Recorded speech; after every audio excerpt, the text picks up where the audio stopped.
Photographers should never need government's permission to work. Dale Kooyenga. Dale Kooyenga represents Wisconsin's 14th district in the state assembly. Follow him on Twitter here. Occupational licensing, the requirement that individuals gain government permission before entering certain professions, creates substantial barriers to work and limits economic opportunity. This reality is acknowledged by those with ideological viewpoints as diverse as President Obama and Senator Mike Lee. Despite a growing momentum for change, it remains difficult to pass effective reforms. Many established businesses and trade associations support higher government-imposed barriers to entry because increased costs limit their competition.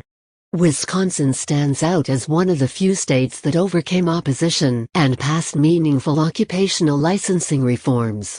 Last year, Representative Dale Kooyenga sponsored a bill that stopped local governments from creating new occupational licenses or levying additional fees. This was a welcome first step because occupations including Christmas tree sellers and second-hand dealers currently require licenses in a number of Wisconsin communities. If this reform was passed a decade ago, it is estimated that 100 fewer occupations across the state would require a local license. In what follows, Representative Kooyenga explains how excessive licensing requirements harm economic opportunity. He also shares his insights on the best practices for successful reforms. Jared Meyer, when did you first realize that occupational licensing made it harder for people to start working? Dale Kooyenga, I'm the son of a garbage man, so I had to figure out how to pay for my college after high school graduation.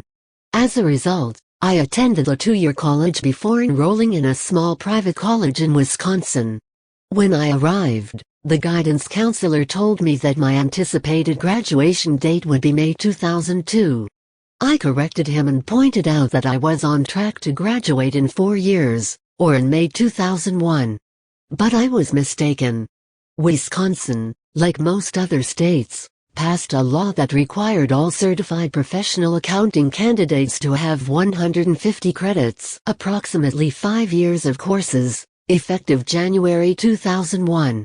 I did the quick math, $30,000 for tuition, plus $45,000 in a year of lost income, and found that the new law was going to cost me $75,000. As a result, I doubled up on my class load, took summer classes, and barely graduated in the 3.5 years that allowed me to be grandfathered in under the old standards.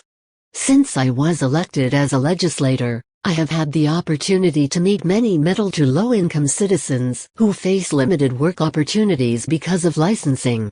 These people are hardworking, but government-imposed burdens make it too costly or time-consuming to start working. Stories like this are common as 1 in 5 Wisconsinites needs a license to work.